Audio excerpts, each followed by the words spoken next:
It is July 6th, 2024, and for the first time in 14 years, we have a Labour government. For so long, people have underestimated the power of the far right and how they've been able to galvanise, particularly the working class. Of course, Jeremy Corbyn, that's my uncle.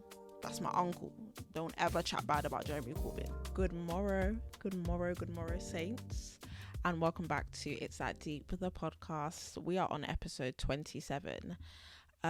It is July 6th, 2024, and for the first time in 14 years, we have a Labour government. So if you're new around here, sorry we're not doing things the way we typically do them because we've just come out of a really interesting election. And I said this week, we're going to unpack the results, the conversations that have been ignited by way of this election. We're going to unpack everything.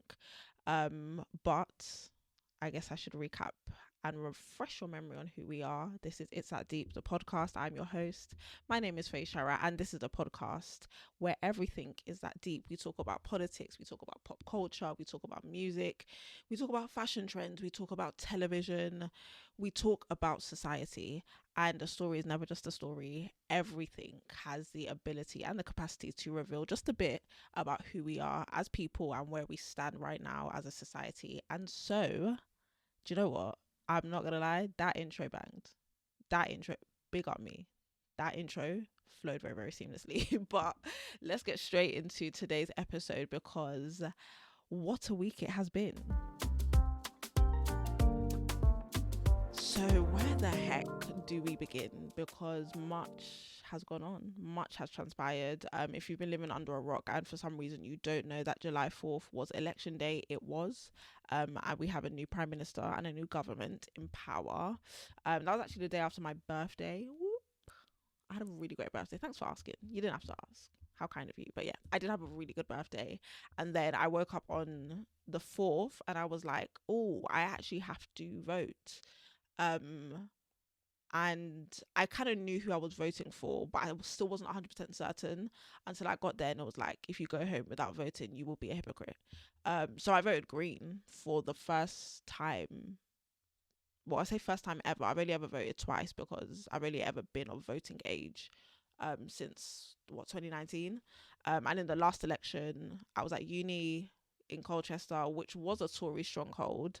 But Labour have gained from the Tories, which we'll get into all of that. But for the most part, I live in East London and my MP has been my MP since I could walk and talk.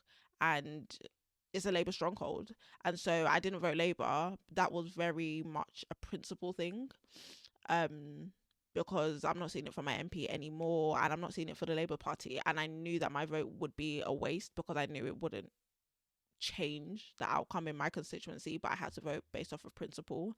And so I did just that. And then on Thursday evening, my black ass stayed up till about, guys, I stayed up until 4 a.m. just watching all the coverage unfold. And I was on TikTok live with some of you guys. We were just talking through some of the results as they were coming in, some of the predictions for the future. We even talked about the US elections. We were talking about quite a lot. It was really, really fun, I can't lie. But let's get into the wider conversations that are happening away from the personal voting, what the heck we're seeing unfold as a result of this election. And we have to, of course, start with the biggest L, which is the Conservative loss. The Conservatives suffered, I want to say, one of their biggest losses in power for decades. I don't know the stats, I read it somewhere, but I've consumed so much information over the last few days. But I did see that this was one of their most historic losses. Labour wiped them out. For the first couple of hours when constituencies were declaring, it was it's not just a Labour win, it's a Labour gain, which means that the Tories no longer hold. It's not like a safe seat, do you know what I mean? Where Labour have always been Labour. It's we're actively taking from the Conservatives. So they suffered really, really horrible losses in this election. And I think what was interesting was that a lot of the key Conservative leaders that we know lost their seats. Penny Mordaunt, who they were saying was going to be a contender for Rishi Sunak's leadership, which we'll talk about, lost her seat. Jacob Rees-Mogg lost his seat. And even for the people who didn't lose their seats, it was very close. And that's not a good sign. Like, in a lot of constituencies, and we'll get onto Reform UK, but in a lot of constituencies, it was like Reform either came second to Labour, or it was like Labour, Conservative, and Reform. The gap between Conservative and Reform was like by 1,000 seats, 2,000 seats, so not a big margin, and that's worrying for the Conservative Party. It's not my own business, I don't care, but it's worrying for them because it means that Reform are really that dark horse that are encroaching rather on a lot of their voters, and they are really suffering for it right now. I find it interesting though that the people that are further to the right, so the Suella Bravermans of the party, the Kemi Badenochs of the party, easily kept their seats. They were comfy, they were easy. And those are two women who are now actually probably going to throw their hat in the ring for Rishi Sunak's leadership when he does announce that he's resigning as leader, because he's already announced that he has no choice but to step down as PM, right? So I found that interesting too. I think everybody knows that this was going to be a Labour win, not because people are fanatical about Labour, but because they're fed up with the Tories. And I think maybe they got a bit complacent and they were like, yeah, but 14 years, you know what I mean? Like, people will still vote for us. And they overestimated just how frustrated people are with them. Oh my gosh, so much in here. I think it's also interesting that, and what was I saying? I was saying this on TikTok Live and I can't remember. Oh, yeah. I was saying this about Sadiq Khan and Rishi Sunak. But let's focus on Rishi Sunak because I find it interesting that he will now be the scapegoat for 14 years of Tory chaos when realistically he's only been PM for what? Maybe under 2 years. I can't remember when he became PM. But it's interesting that they will probably scapegoat the brown guy. And I'm not about to die on any hill for Rishi Sunak. I'm not about to put my neck on any line for him because he wanted to play the good, person of colour. But I find it interesting that similar to Sadiq Khan in London, where there'd always been a history of knife crime, even under Boris Johnson, people will so easily point the finger at the brown guy, at the Sadiq Khans and the Rishi Sunak, and nail them to the cross for actually a history that they weren't even really partakers of, particularly when it comes to the Conservative Party. Rishi Sunak has not been an MP for as long as some of the others, and so he's going to get nailed to the cross for the other people's sins, and so I think he should just hold that L very, very tightly. I think, thinking about the future of the Conservative Party, if they want to taste power in the next election, they need to galvanize, and they need to galvanize quickly. And I think they're going to do that by finding some sort of partnership with Reform, who we're about to get onto. But Reform and the Conservatives, they could form quite a strong opposition against Labour if they were smart and if they played their cards right. And that would offer them an opportunity for power again in 2029. But if they sort of sit around and play dead, they won't be wiped out because it's a first past the post or a two-party system, but their clout politically and their clout socially is going to decline quite rapidly. And so I think they should, well, I don't think they should, but if they were smart, they would start galvanizing now and seeing how they can partner with Reform, who are the opposition party that sit closest to them on the spectrum, so that they can taste some sort of power in 2029. Okay, let's get into Reform. That's a dark horse that everybody wants to talk about, so let's go ahead and do it, because Reform, so the exit polls came out at 10 p.m. and that's obviously like a prediction of how things are going to go across the night. I don't know how they got it so wrong though, because Reform were predicted to win 13 seats. They won 4 on the night, and then yesterday, which was the 5th, they won a 5th one because I think they were recounting or something like that. So they were predicted 13, only got 5. I mean, both those numbers are still quite disturbing. That means millions of people came out and voted Reform. So obviously we know Nigel Farage in Clacton-on-Sea won his seat. Lee Anderson, who again was a former Tory MP, won his seat in Ashfield. And I'm not sure about the other. Oh, the former leader of Reform also won his seat all men, all white men, very interesting. There was a reform person running in my constituency, an Asian man, and that was quite common actually across the country. I don't know what's going on there, but the fact that millions of people came out and voted reform, it is so worrying. I don't think we really understand.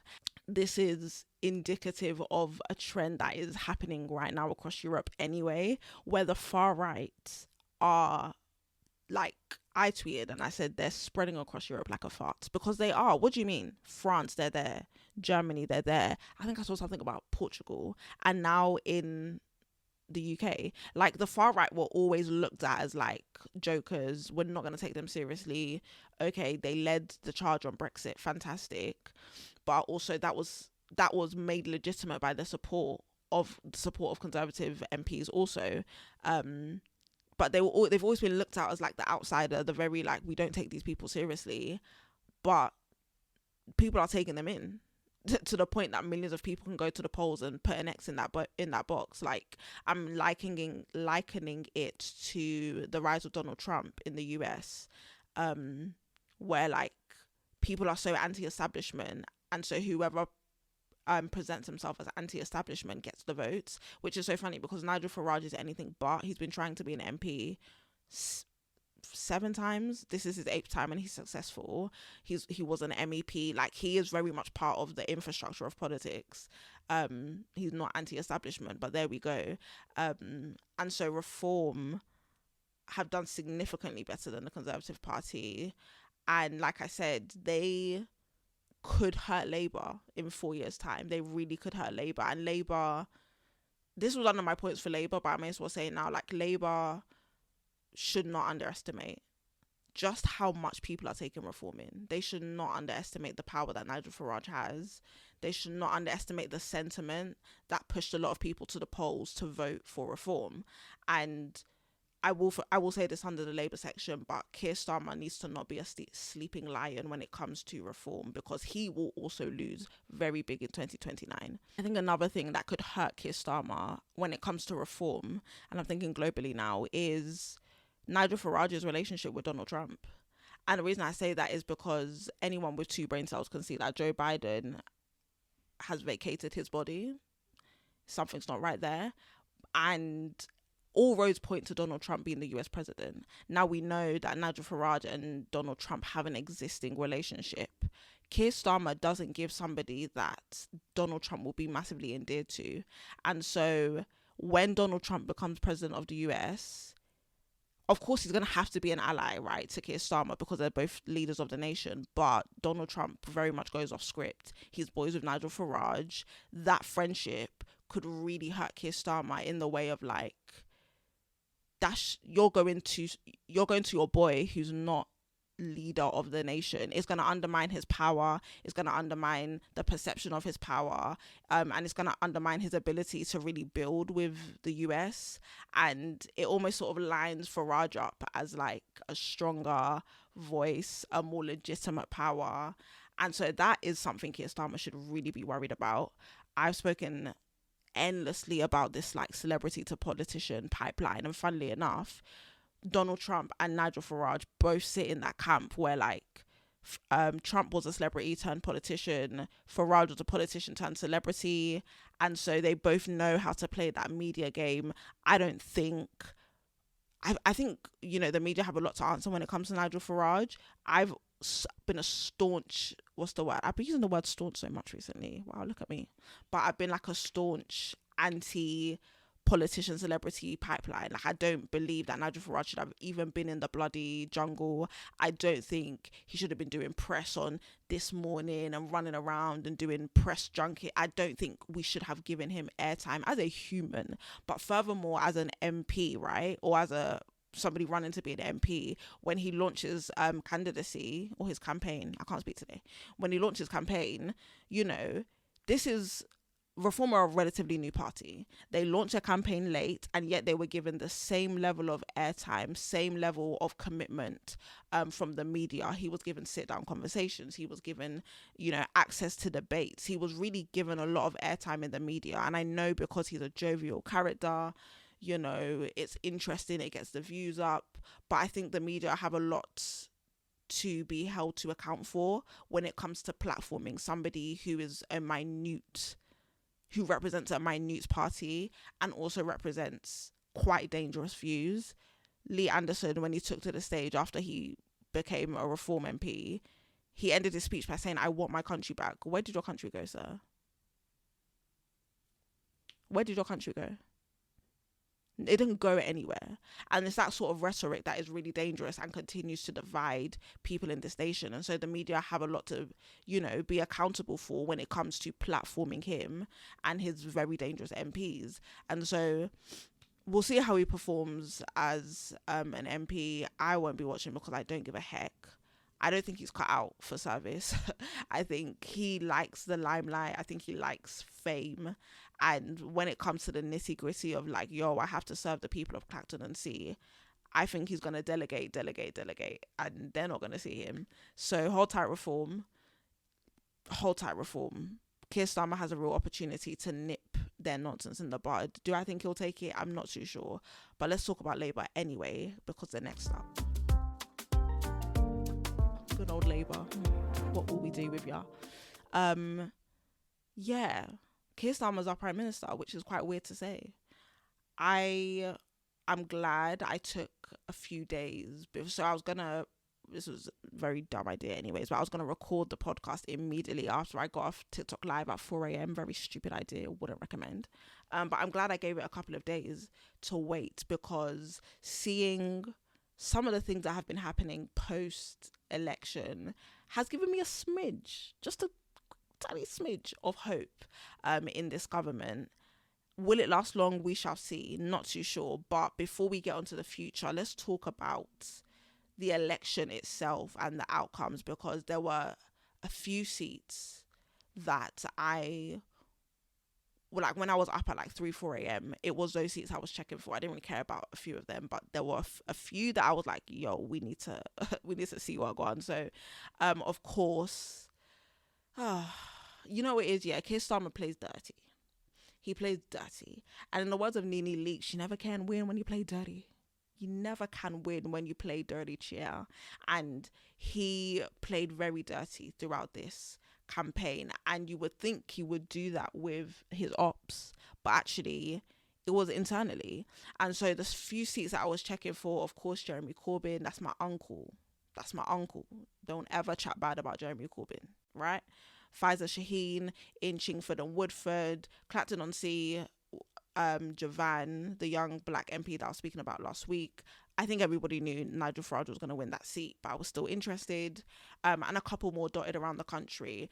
But the reason I say Keir Starmer played very dirty is because he handed many Labour seats, maybe not Clacton-on-Sea, but for the rest of them, he handed what would have been legitimate Labour seats to other parties out of ego, out of pride, and out of an attempt to alienate the left of his party, but also, I'm going to go ahead and say black and brown, certain black and brown MPs. So Jeremy Corbyn, of course, was running as an independent. He campaigned so hard so that people would remember that, bro, I'm an independent, don't go and vote Labour and waste your vote because you won't be voting for me.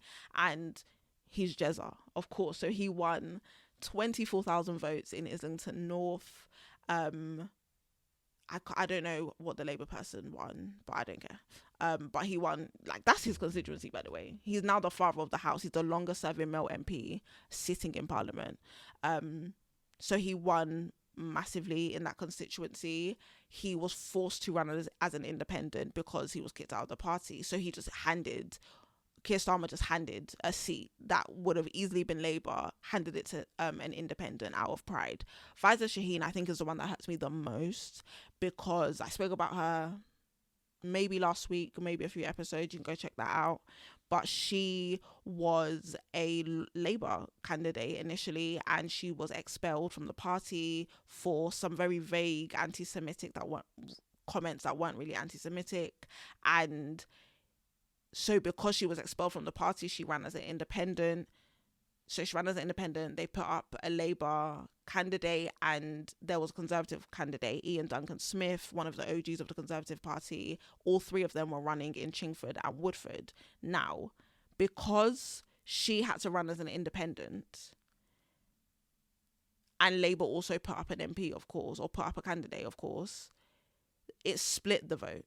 So where she would have been the Labour candidate and all of those votes would have gone to her, people either voted for her or they either voted for Labour because they either like her or they like Labour, and they couldn't have both of that in one, if that makes sense. And so because that split the vote, Ian Duncan Smith swooped in and won that constituency. So again, Keir Starmer effectively handed the constituency of Chingford and Woodford over to the Conservatives out of pride, out of ego, out of an attempt to show that, I don't even know what he was trying to show. Like, he really alienated that poor lady. She'd worked so hard for that constituency, and in a second he handed it to the Conservatives. And so that's what I mean when I say you can't win when you play dirty, because that should have been a seat that he won. And I think what this is all saying, and I've said this before, but you know what he's telling us is that, listen, I don't care.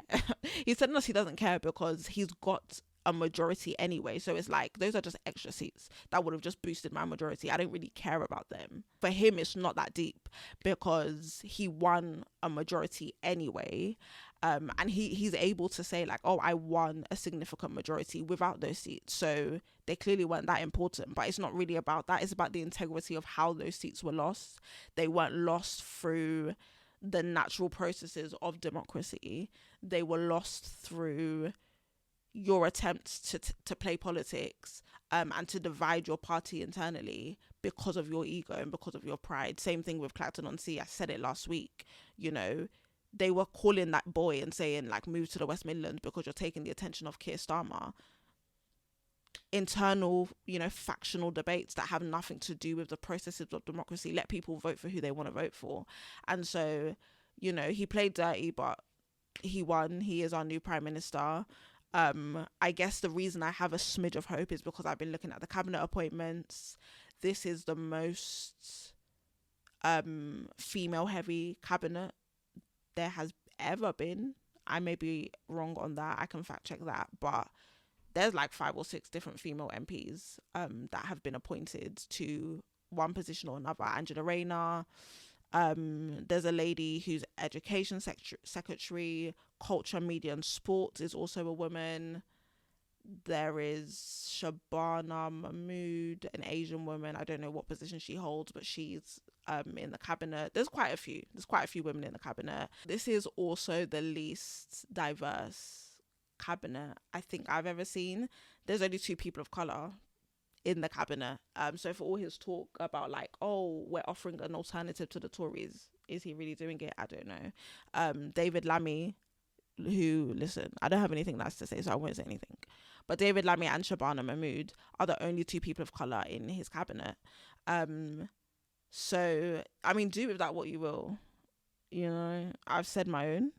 Keir Starmer's also immediately scrapped the Rwanda bill, which, again, that's another thing that I was like, okay, cool. I can take you in a little bit, not too much, because I don't want to be played for the fool, but I can take him in on that. I do think what he follows up with will be important, but I appreciate that was his like one of his first things that he did, because that Rwanda bill was a mess.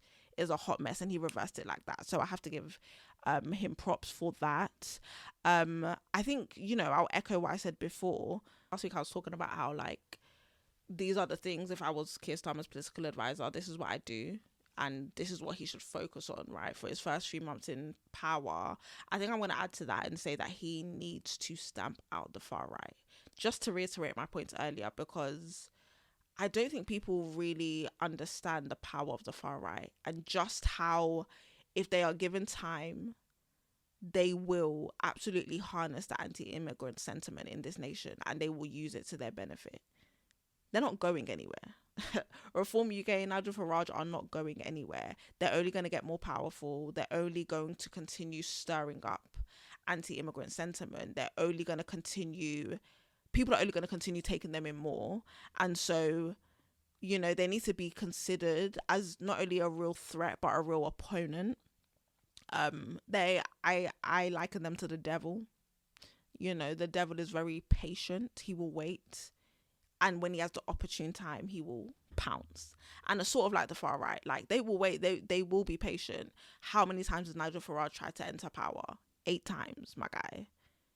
If it's not the BNP, it's Britain First. Then it's UKIP. Now he's rebranded to Reform.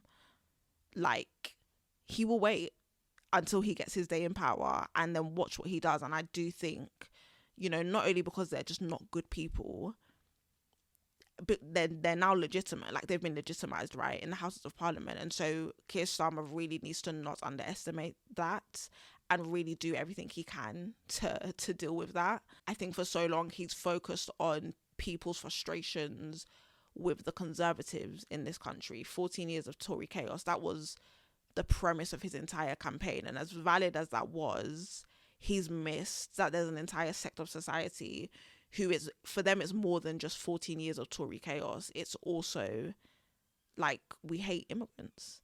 And so he's not offering much in that world just yet. He hasn't spoken too tough on immigration. I mean, we can deduce what he believes by way of the Rwanda bill and his scrapping of it, but until I hear him say it verbatim, I don't really know what his stance is on immigration. And so, yeah, he really needs to not be a sleeping lion on that issue. And also, I think if he is, it will continue to further alienate the people in his own party. So not only will he lose power externally, right, to Reform, but he will lose it internally, because the black and brown, well, some of them, David Lammy, you don't stand for anything, but the black and brown MPs within his party, the black and brown Labour, you know, supporters, they'll start to look at him and be like, yo, you're not going to say anything. Like, Reform are really coming up. You don't have nothing to say. And so he'll lose that power on both ends, both externally and internally. And so he should really pattern that. But you know what? I'm hopeful. Let's see what happens. A lot of the cabinet appointments make sense. I can't lie. They do. And, you know, change, it never happens overnight. It's brick by brick. It's day by day. And so I'm going to stop hating for now, and I'll give him the benefit of the doubt and see what, you know, he comes up with for the first few months. But it's been a very interesting campaign. Parliament looks very different to how it looked 6 weeks ago. Very different conversations we're having now. I think the rise of Reform has really shook everybody, and it's like, bro, what the heck do we do? We have a new Prime Minister. We will have a new Conservative leader maybe in the next 2 weeks. Yeah, things are really changing. Things are really, really changing. So we'll see how everything unfolds. On that note, this has been episode 27 of It's That Deep. Some housekeeping that I'm doing at the end rather than the top of the episode. Your girl is taking a bit of a break. You know, it's been 27 episodes back to back. I'm actually quite proud of myself for that. Pat myself on the back. But I thought, you know what? The end of the election is the perfect time to just hang my boots up for a bit. Get some sleep, chill. I'm too young to like be tired all the time. So I am taking a very, very mini break. I don't know when I'll be back. But I will be back. I will probably still be yapping on TikTok. I am CEO of Yappers, so I will be yapping over on TikTok. Feel free to follow me. I don't really do political talk on IG, but feel free to follow me anyway. But yeah, I'm taking a little break. We'll be back. I'll be strategizing, thinking about how we make all of this better. Super grateful for like all of the love, the support, the watches, the comments, the shares over the last 27 episodes. This feels like I'm giving like a valedictorian speech. It's really quite nasty. But yeah, really, really, really grateful. Thank you for all of the reposts, reshares, all of that good stuff. There is a wealth of content to watch, so I know it's weekly, but the themes are eternal. Do you know what I mean? Some of the stuff that I talk about. So check that out if you want your mind to be stimulated, if you want some conversation starters, if you want some conversation to be stirred in you, check that out. And yeah, man, I'll be back when I'm back. all the announcements will be all on socials and whatnot. But until then, it's been great, and I'll see you when I see ya. Peace.